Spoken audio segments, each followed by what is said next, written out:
रांची में एक ऐसा मामला सामने आया है जिससे भाई भाई के बीच एक गहरी खाई बन गई और वह खाई संपत्ति के कारण सगे भाई ने अपने ही भाई की हत्या की साजिश रचकर शूटरों को सुपारी दे दी। एसएसपी कौशल किशोर ने जानकारी देते हुए बताया है कि 21 जुलाई को सूचना मिली थी कि अपराधियों ने एक कारोबारी की हत्या की सुपारी ली है, जिसके बाद सीजी एसपी के निर्देशन पर टीम गठित कर छापेमारी की गई। इस छापेमारी में हत्या करने की सुपारी लेने वाले अपराधी देवराज के पास से देसी लोडेड पिस्टल बरामद किया है। तो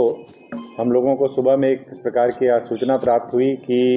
दो अपराध कर्मियों को किसी एक व्यवसायी की हत्या करने का एक तरीके से सुपारी दी गई है। इसको लेकर के सिटी एसपी के नेतृत्व में एक टीम का गठन किया गया और इस टीम ने लगातार उपलब्ध सूचना के ऊपर कार्रवाई की, उसका सत्यापन किया। तो उस दौरान यह बात सामने आई कि रितेश वर्मा उर्फ देवराज एवं अल्तमस खां उर्फ राज, ये दोनों मिलकर बाजार समिति के एक दुकानदार की हत्या करने के लिए उस मोहल्ले में रेकी कर रहे हैं, जो मोहल्ला बेसिकली रवि स्टील के पास में राधा नगर मोहल्ला है, वहाँ पर। तो सूचना के आलोक में जब छापामारी दल गई, जो स्पेशल एक टीम बनाई गई थी, उस टीम को देख करके ये जो दोनों व्यक्ति थे जो रेकी कर रहे थे और जिन्होंने हत्या करने का एक तरीके से सुपारी लिया था, उन दोनों ने वहाँ से भागने की कोशिश की और उन दोनों को जब गिरफ्तार किया गया तो रितेश वर्मा उर्फ देवराज के पास से एक देसी लोडेड पिस्टल और 3 जिंदा गोली जिसमें लोड था वो बरामद हुआ और अल्तमस खां उर्फ राज के भी पॉकेट से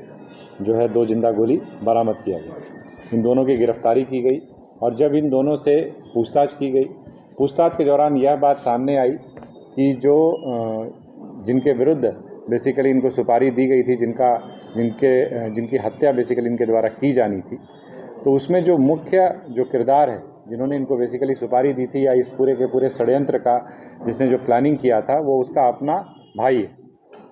और जिसका नाम आनंद कुमार गुप्ता है। और जब उनसे भी पूछताछ की गई तो उसने भी इस बात को स्वीकार किया कि संपत्ति विवाद को लेकर करके और मुख्यतः संपत्ति विवाद को ही लेकर के उसने इस प्रकार की एक षड्यंत्र को किया उसने, और इन लोगों के साथ मिलकर के प्लान किया था कि उसको उसी मोहल्ले में उसकी हत्या की जानी है। इस संदर्भ में जब और पूछताछ की गई तो यह भी बात निकल करके आई कि हिंदपीढ़ी का रहने वाला एक शहबाज खां, उसके पास भी इन्होंने गोली और कुछ मैगजीन्स वगैरह रखे हुए हैं। फिर उसके यहाँ भी जब छापामारी की गई तो उसके यहाँ से भी कुछ जिंदा गोली और जो है मैगजीन, जो हथियार बरामद हुआ है उसका मैगजीन भी वहाँ से हम लोगों को प्राप्त हुआ। तो ऐसा कह सकते हैं कि इस घटना का उद्भेदन करके कहीं न कहीं एक पूरी जो एक षड्यंत्र था एक व्यक्ति की हत्या करने का, एक व्यवसायी की हत्या करने का, उसमें घटना के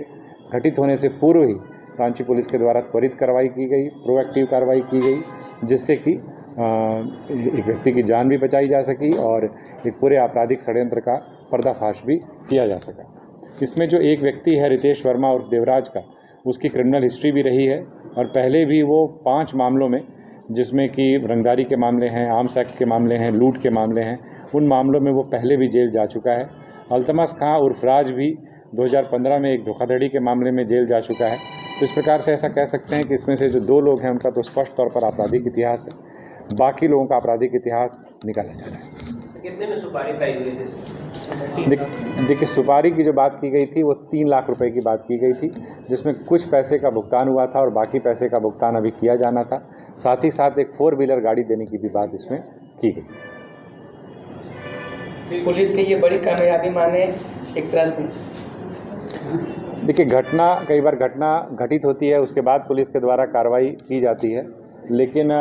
जो भी आसूचना तंत्र है या जो स्पेशल टीम लगाई गई थी उनके द्वारा जिस प्रकार से काम किया गया, तो घटना घटित होने से पूर्व ही, और इस प्रकार से पुलिस का अगर देखें तो बहुत सारे ऐसे पुलिस के द्वारा क्रियाकलाप किए जाते हैं या ऑपरेशंस किए जाते हैं, जिसमें कि घटना को घटित होने से पहले ही कार्रवाई करके जान माल की हिफाजत की जाती है।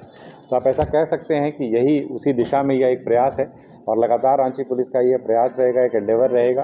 कि घटनाओं को घटित होने से पहले ही कार्रवाई की जाए और घटनाओं को यथासंभव रोकने का प्रयास किया जाए।